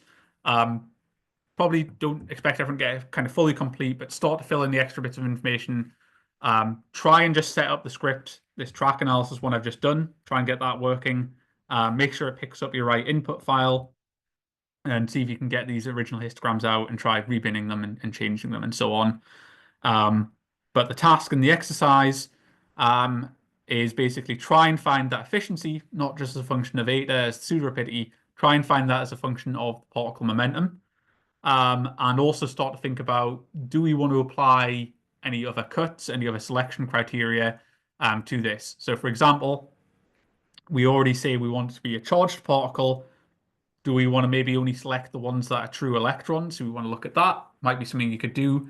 Or you could say actually only do this if eta is within a certain range or the momentum is within a certain range and so on. So we can implement that. It's just some if statements, only fill the histogram if this condition is true or not true, for example. And also just to think about, do the ranges make sense in terms of the histograms that you're plotting and drawing and getting out at the end, and things like that. So exercise, as I say, efficiency is a function of particle momentum, efficiency for some 2D correlations. So it doesn't have to be a 1D plot with divide. We can do momentum versus eta, phi versus eta, stuff like that. And we can divide one by the other, and Root will nicely just do that and give us a 2D efficiency plot and 2D efficiency distribution as well. But before that, of course, you might just want to try plotting some of those correlations. So can you plot the true momentum versus true pseudo rapidity, and the reconstructed versus the reconstructed, and so on. Since that's all we're going to need to do is once we have the reconstructed and the true is a division of one by the other, will give us our efficiency. And also as well, the final exercise is part of the exercise, just plot some kinematic distributions. So for example, stuff like the momentum, the pseudo rapidity for all reconstructed charged particles, not just the ones that are associated with a thrown particle. So what that means is we might have something which is not associated with a generated event. It just knockout from something or something else. What do we get? What do we see there? So try and get that working. Try and build up this script using these blocks of code so you can get it to run. If not, there are some script templates. If you go to this link, there are just templates for each of them. This is true of the Python and our data frames versions as well. You can grab those. Again, just copy paste it into a file and then run it. And executing these root macros is just simple as just saying root and then the macro itself. Temporary file. Same thing with Python. It's just execute via Python free and then the script, and it should run. So I'll give people 10-20 minutes to do that. I'll just pause the recording while I'm doing that. Actually, I'll maybe briefly talk about the Python version of this quickly before I pause it, and then give people 20 minutes to go and take a look. So yeah, the quick comment on the Python version of this is that the example and way I've set it up very much looks like the root version here, where it's using similar logic, where it's just taking these things, turning them into arrays, and then you're looping over the arrays, trying to get some information from there, and try and do some stuff with that. So looks very similar. It uses this uproot package. And if you want to see a slightly different example of this, where rather than doing it in I'd say basically a very root sort of C++ sort of logic way of doing it, if you want to look at it as a data frame based way, Shuji's example in the understanding simulation output was quite a nice way of looking at this, where it's kind of using uproot to turn these things into arrays and then turning that into a data frame, and then you can cut directly as you build the data frame and stuff like that. So a lot of these selection criteria, you can just say, okay, I want the data frame to be constructed from this array under this condition, and it will just happily do that. So there's some nice examples there. And that's maybe a more Pythonic way of looking at this and doing that if you want to have a look. So if you want to use the Python version or using this example or try and base it on that more Pythonic approach, please, yeah, go ahead. It's not the case that I'm saying you have to do it like the root one. Just it's the way I'm maybe more used to running this. Some stuff is just easier in Python, like manipulating strings and writing stuff to non-root files if you just want to spit some information out as a text or CSV or something like that. Python is a bit nicer. So as you see, the logic is very similar, where it's basically opening your tree events and saying from that tree, get this information and turn it into an array. So particular leaves and branches here, turn those into arrays, and then you can loop over them in the same way, basically, as you see here. Of course, be a bit careful with the Pythonic version where copy pasting this, it is very picky about the tab, and rather than me just being fussy about it looking weird, it's going to complain if the tab spacing is incorrect and stuff like that. And then finally as well, if you want to do this using our data frames, there's a kind of starting point there for you to kind of take a look at and use a very different way of doing this. And that in some ways is similar to that Pythonic data frame based way of doing that. Okay, so I'll give people 15, 20 minutes. We'll come back and let's say 20 past the hour. And if you get plots, if you make, say, a quick efficiency, an efficiency plot, again, just post it to that same thread in the Mattermost, and see, we can kind of get plots and stuff as we go along there. Or if you have, some intermediate step and you want to show that or ask questions about it, please feel free to just post it there. 2D correlation, stuff like that. So yeah, I'll pause the recording, and we can carry on. So I'm not sure how far people got through this. I saw there was a couple of plots in the Mattermost. I think it looks pretty good. Nice kind of plot showing different regions of the detector. Basically, the pseudo rapidity. If you're coming at this from more of a particle physics background, the pseudo rapidity is basically telling you where particles are going. And to my mind, I always think this in terms of this more theta, but basically is saying you can map this to some region of the detector. And when you do the efficiency, what you'll probably see is that you have dips in certain regions. And effectively, all this is telling you is that you're starting to cross boundaries between one detector region and another. And there's this kind of dead space and inefficiencies in some of these regions. And you can really quite quickly see that when you plot, well, actually what you reconstruct compared to the true information, where the truth kind of is nicely smeared across the full detector. But in reality, of course, we have regions which are more or less efficient. And you can see that quite quickly with those plots. And you might want to do this, for example, in terms of checking that, say you have your events and you know where they go, you generate them and say, okay, they go in this particular region. You might want to quickly look at, well, what is the tracking efficiency like in that region? And another question you might, of course, want to address and want to ask is, well, with what resolution can you reconstruct the tracks in that region? Because if you want to know something about your particle, maybe you want to say, okay, I need to know some kinematic quantity, say q squared. And that really relies upon knowing something about that track to a specific accuracy. You could then go and say, okay, well, what's the resolution like in this region, or what's the resolution like for this momentum? So the second task, and I think, as I say, I'll maybe leave this as a kind of extension, I think carry on, is basically to try and do a quick analysis of the resolution of something and just look at the track momentum resolution. This is basically, as it says here, just how well the momentum of the reconstructed track matches that of the thing that was initially thrown. To do that, we basically have above all the stuff we need to kind of get that going and get that working. All we need to do really is just define some appropriate quantities and make some extra histograms. So once you get the efficiency analysis bit working, this is just a nice straightforward next step to this, where it also just adds in these plots for the resolution as well. Again, there's a script template if you want to just grab that as a starting point. That's just a case if you need to fill in these extra plots and histograms you need and just add this last little step. So as mentioned here as well, it only really makes sense to define the resolution for tracks and particles which are associated. So you could do this and make this make no sense at all, actually, where, for example, if you said deliberately make them not associate with each other, what does the resolution look like? We should see something where it makes no sense and doesn't map to reality.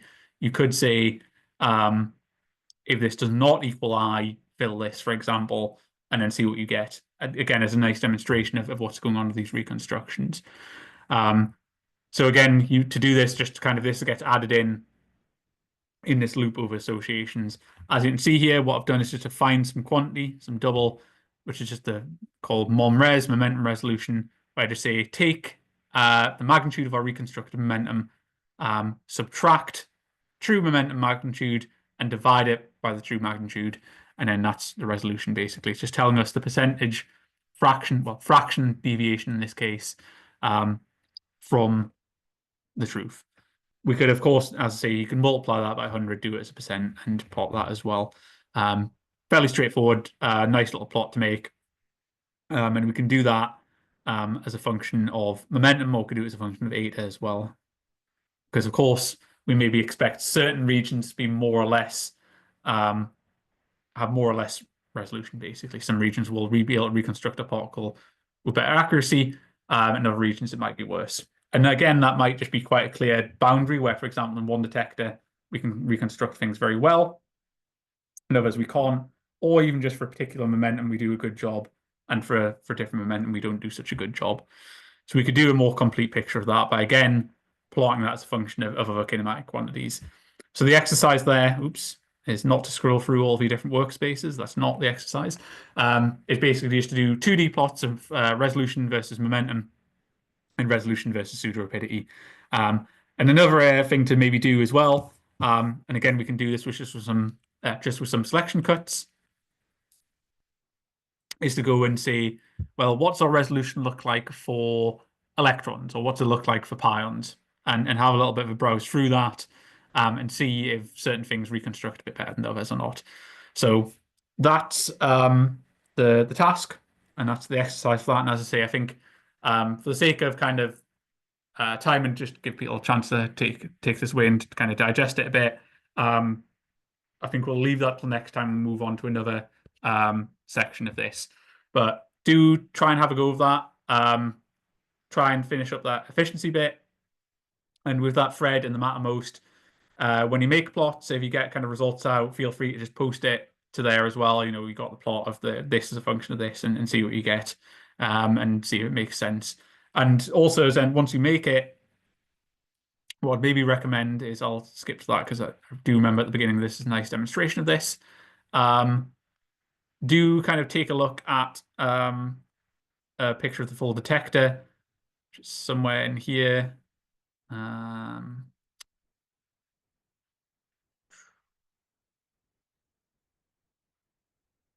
Losing it. But yeah, again, the next tutorial is a brief introduction to kind of looking at the detector, basically see if you can map out, okay, well, I'm seeing this region of inefficiency.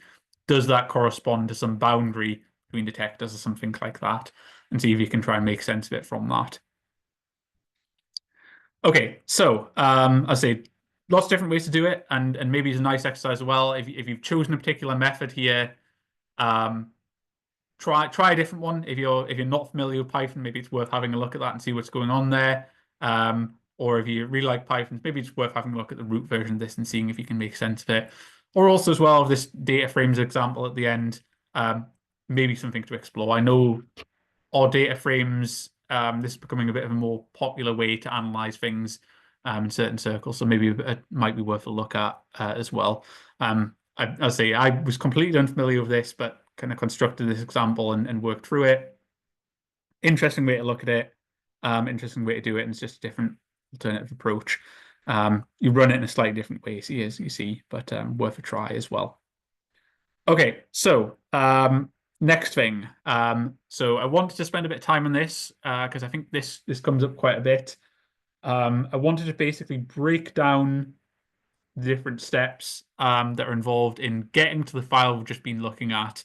And basically the question here is, well, what if I don't want to look at the simulation campaign, and what if I just want to start from scratch and run something? How do I even go about doing that? And what the hell has happened to get to that analyzed file we've just seen? So in this little section, I'm just going to run through that. So not so complicated, fairly straightforward, and it's just a sequence of kind of steps we can work through. And one thing I'd maybe recommend as well, and maybe outlines this a bit nicer, is that Holly had some slides from the software meeting last year, which has a bit of an overview of each step, and also addresses basically some use cases where one of the things that I sort of touched on at the beginning is that it may not be the case that you immediately want to jump into looking at some reconstructed quantities, and it may be actually you don't need to worry about all of that, because what you're doing is actually trying to optimize some particular detector. And optimizing it involves looking at something before this. you want to look at, well, okay, I want to cluster things in a certain way. How do I do that? Or what do I even see in the detector to begin with? And you might actually just want to run the stage before this and look at that simulation output directly before you feed it through the reconstruction, because maybe you want to make some modifications to how you're reconstructing it and say how you're grouping and making those clusters in the end as well. But the general process is that whatever you're doing, you have some input file. Typically, this is some HepMC format file, just some text file with input events, where basically line by line, we'll see that in a second. Some information about the events, stuff like that PDG code, its vertex, and its momenta and stuff like that. So just information stored about that particle. So if you were doing some new physics analysis from scratch, this might be where you start. You might say, okay, I have an event generator for my favorite reaction. I run that and it spits out these HepMC files, and then I want to run with that and analyze it. What you would then typically do is process that through Afterburner, which is something which applies beam effects. Basically, this applies the fact that the beams don't interact head-on. They cross at a slight angle, 25 millirad. And also there are things, for example, there are crab cavities which kick beam bunches and apply basically a slight kick to the momenta of the beam as they cross. So it's not that you have precisely 18 GeV and all of that's in one direction for your electron and precisely 275 or whatever beam energy you're running. There is some slight variation in the X and Y momenta, for example, through all of the stuff like the grabbing magnets and the crossing angle and stuff like that. And Afterburner applies those effects and smears the beam appropriately as you're running it, and then applies the output of that as though they had come from those colliding beams. So you might need to do that. You might skip that and not want to worry about that to begin with. You then process that input file through the simulation, DD4HEP.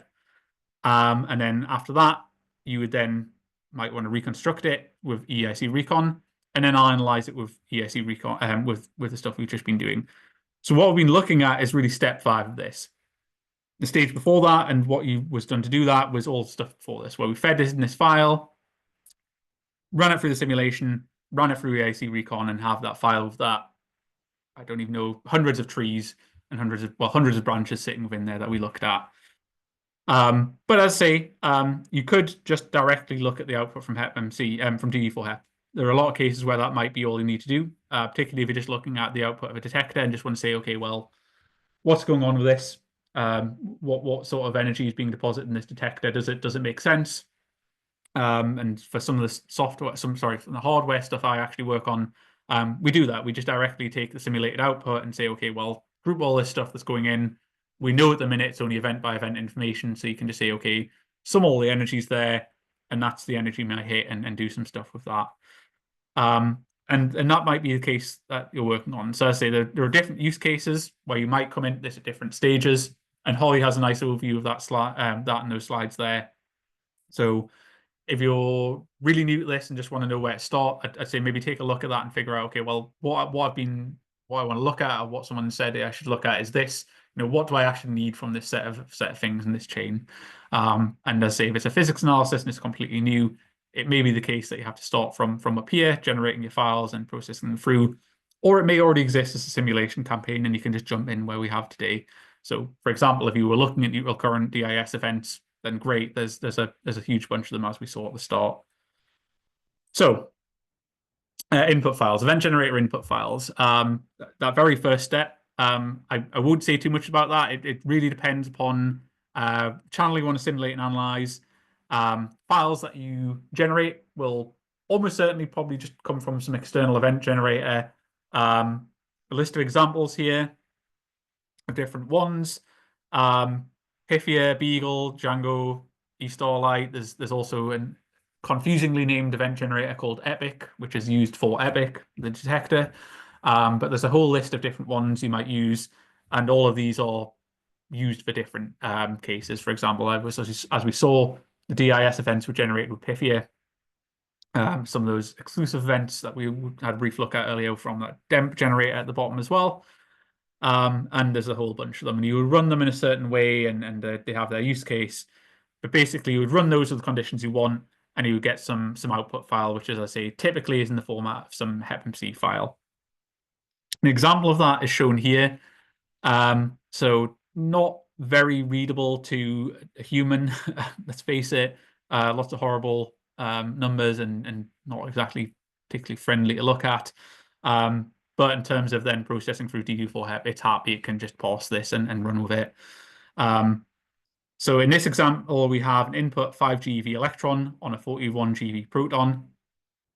So can just about see that here. So this is the PID of a proton. So you can maybe assume this line here is something to do with that proton. And also probably see floating around somewhere is something with the PID of an electron. Seems to be 11, so probably that. And here we have one vertex and 3 outgoing particles, scattered electron, a pion, and a neutron. So again, picking that out, I see the PID of a neutron sitting down there. That's the PID of a pion. And again, the PID of an electron up here as well. I think in putting this into this page, it's screwed up the formatting a bit. You can still just about pick things out. I say not the most readable to a person. You can process these and turn them back into root files if you like as well. So typically, you would probably want to incorporate beam effects. In this case, I can't remember if this is already done or not, but you would do that using the Afterburner. So applying that's quite straightforward. Afterburner is something that's already installed. This is why I regret having logged out of my JLab terminal. So I'm just going to sign in here, which is a slightly tedious process, so please bear with me.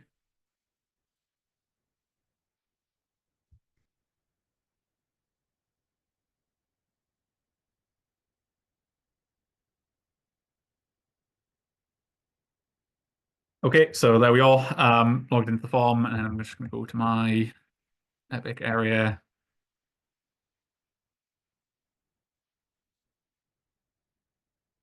And if I run a EIC shell, I'll say Afterburner is something that's already there. So if you had your input files from your favorite event generator, you can then just run Afterburner using this command abconv on it. As you can see, it complained, it wants some input file, and using the usual stuff we can do -h, see what's available. Lots of different flags we can give it. And as you can see, it sets basically configurations automatically usually, but you can manually force it to use certain ones and things like that as well if you want. As I say, you can pick the file you want to run on and then specify an output file there. So using a command like that, where that's whatever you want.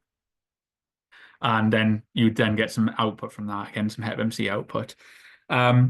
Regardless of whether we want to or need to afterburn the file, we can feed basically our HepMC file directly into NPSim and DD4HEP basically at this point, and process them through the simulation.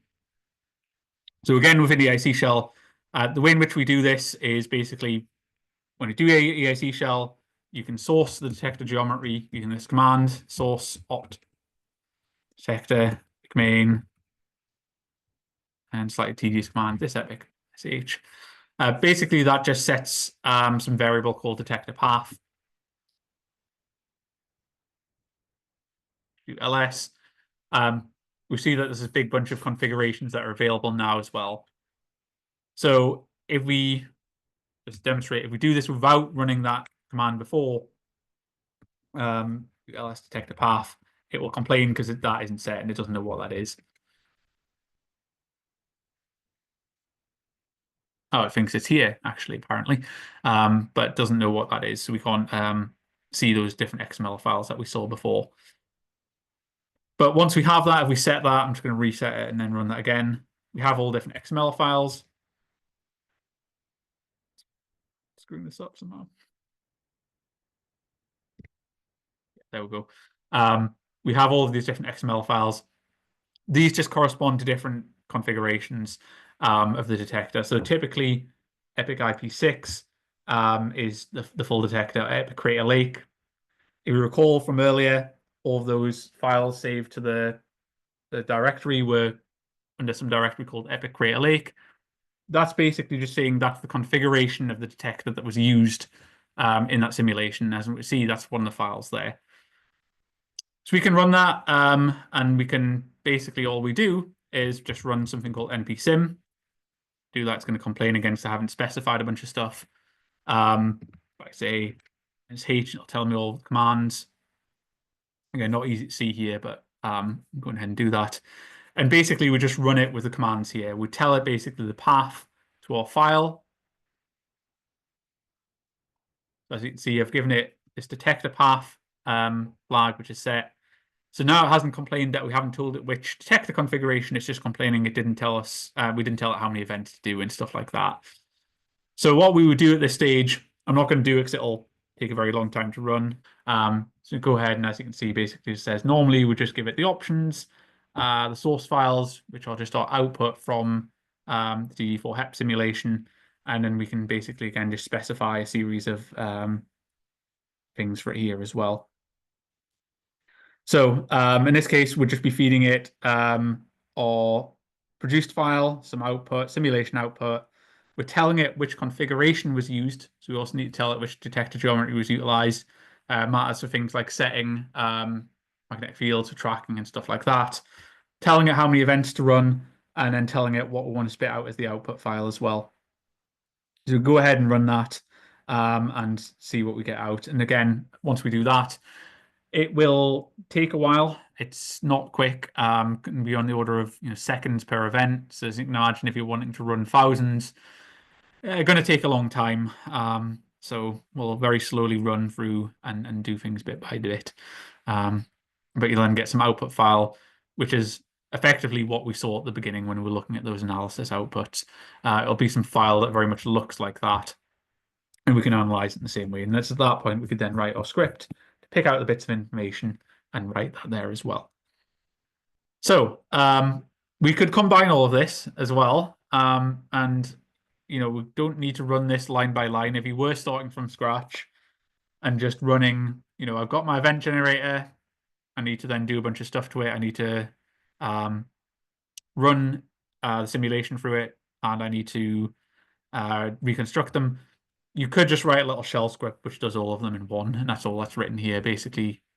Assuming that this works and actually runs npsim, unlike it is at the minute, I'll double check that and modify the tutorial appropriately after so you can try it. You could just run this script and just say, with EIC shell, execute this, and it'll run that and do the simulation and spit something out at the end. I say, depending on how many events you ask for, this is saying 1,000 events. It's going to take a while. So when you make something like this, I would say just try and test it on 1 or 2 events at first and just check that it runs and gives you the right output that you're expecting, and run it there as well. So this I'll maybe just skim over and touch on briefly, because I don't want to be prescriptive in this and say that you have to do it this way, but just as an example, if this was something you were doing, given the length of time that it takes to run stuff like this, you're probably not going to be interactively running the simulation for probably even more than 1,000 events is probably too much. It will take a very long time. So what would more typically be done is that you would set this thing up, check, okay, well, I'm getting some events that seem to make sense. I've got my 1 million generated events, and I've afterburned them, but I want to then reconstruct them. I don't want to sit there for 10 hours while it reconstructs 1,000 or 10,000 events. What you do is submit this to some computing system to break this down and parallelize that into a bunch of individual jobs. So if you have a shell script like the one I have above, what we can do is just feed that to as a form job, basically. So whether that's a local system or the Jefferson Lab form like I'm on at the minute, or BNL systems, which use something called Condor, I believe, we can create and submit compute jobs. So this goes a bit beyond the scope of the tutorial, but there's some information on it here nonetheless. What we could do is basically just construct a little script, which is going to open the EIC shell and execute the script we just wrote before, which basically just does the reconstruction, does the simulation, does the reconstruction, and gets our output. And we can construct something that does that. So there are some examples in the links here, but there's some comments on using the systems at Brookhaven in particular, with a link on the Mattermost. And a few words of caution here as well. If you do move towards this, please just kind of test things on small numbers before running big numbers of jobs. and clogging systems up with things that don't work. So test things first, check the output, submit a small job, check the output, and once you're happy with everything, run the whole thing if you're going to go with this approach.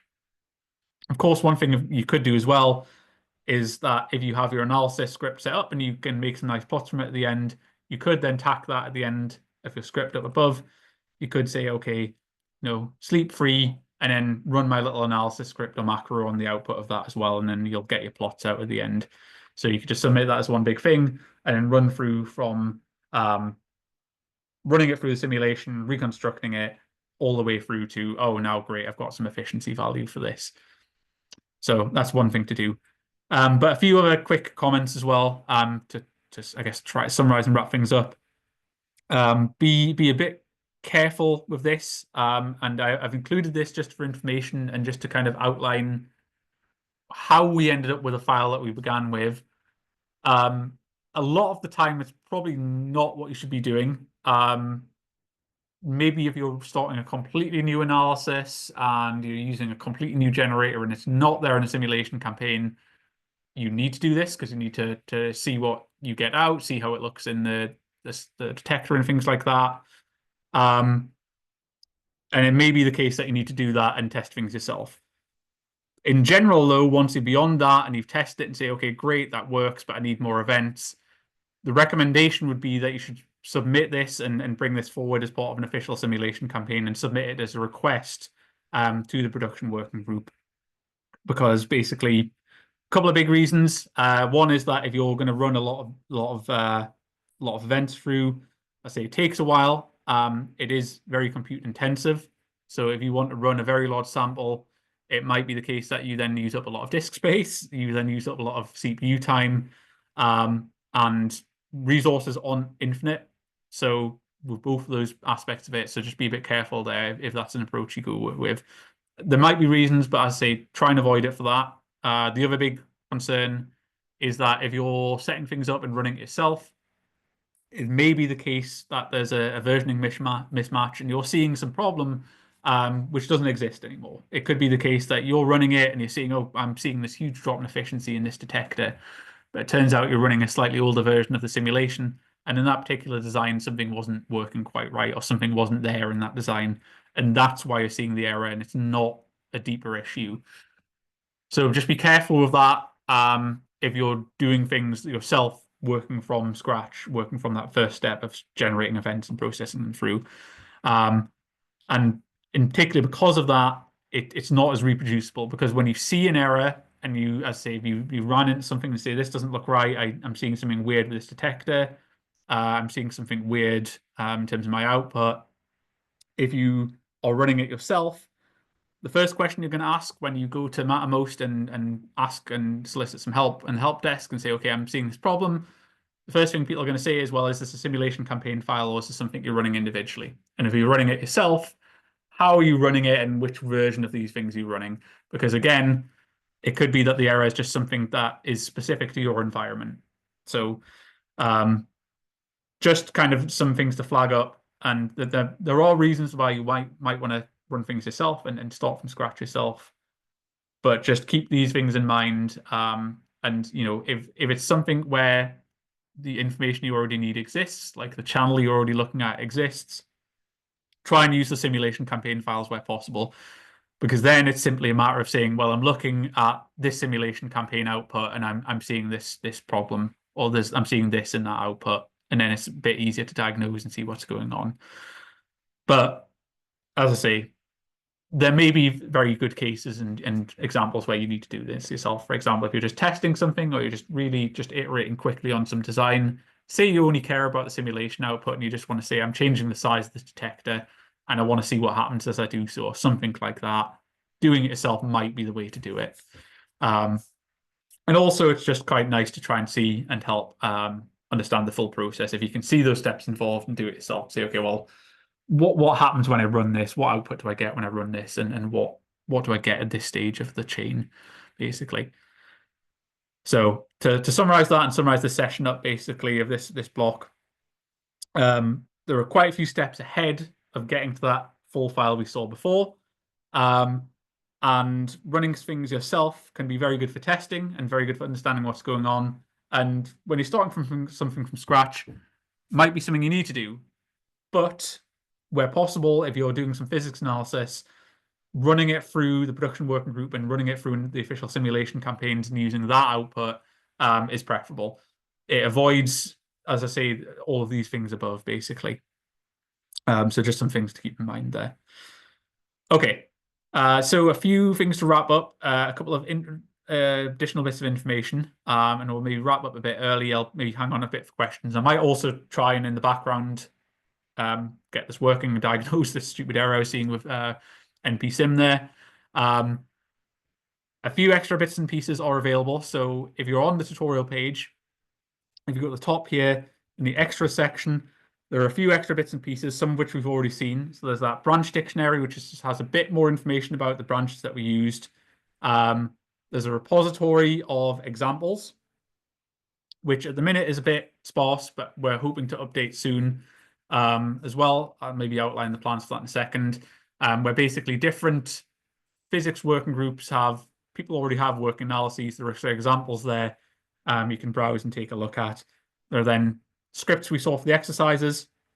Some point soon after this, maybe in a week or so, I'll upload kind of working full examples of the scripts there as well.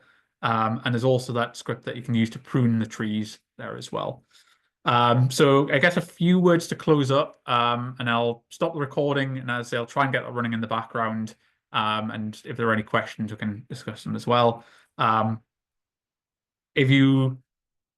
So in the future, one of the tutorials we'll be running is basically, well, okay, from this we can plot some simple things. We could look at the efficiency, the resolution, and get some information out. But there's quite a large step to go from that to, for example, one of the scripts in this examples repository. There's a lot more going on in those scripts than just looking at the efficiency of something.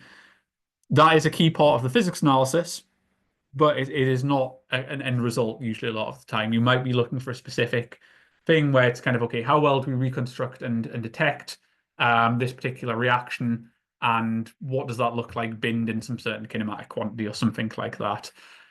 That might be the result you want. So what you need to do and the steps to do that we'll try and cover in a future tutorial, where it's basically the step between, well, now that you can do the stuff in this tutorial, what else do you need to do to get to kind of a completed physics analysis? And we're also going to be adding on in the future some examples of doing things that each working group might kind of do quite commonly. For example, some of those kinematic quantities, how do you reconstruct certain specific kinematic quantities, or how do you do a certain thing that is important for a particular thing? How do you extract and look at jets or something like that, or disentangle multiple jets, things like that, will be added in additional sort of short snippet tutorials with examples of that as well. And of course, one of the things to mention as well is that with the Mattermost, if you have questions, if you're starting to build an analysis or look at some data or run a simulation and you're running into trouble, check the FAQs on the landing page, check through the tutorials, and if you're still stuck, check on Mattermost and ask in the help desk. And of course, if you're getting started on a physics analysis and end up in, you're looking at some exclusive analysis, get in touch with the people in your working group. On Mattermost, there are different channels for each individual working group. You can post there and say, hey, I want to get started on this analysis. How might I go about that? What should I look at to begin with? Or, maybe it's a case of I need to simulate these events. Does anyone know an event generator? Something like that. You can kind of ask that in the respective channel on Mattermost and figure out what's going on. Questions related to the tutorial, of course, drop them in the software tutorials channel as well. If you're trying stuff afterwards and things aren't working or want to look at something, just drop that in there, ask away, and if you get completed plots, feel free to, again, drop them in that as a reply to that post, and have a look what's going on there as well. And as I say, I'll post in a week or two the completed versions of the script, so you can check that and see what was going on in the one I ran where I had all of the output that was there nicely. So at this point, I'll stop the recording, and I'm going to, in the background, try and get that reconstruction working, and then maybe add that back to the recording if it works quite nicely. So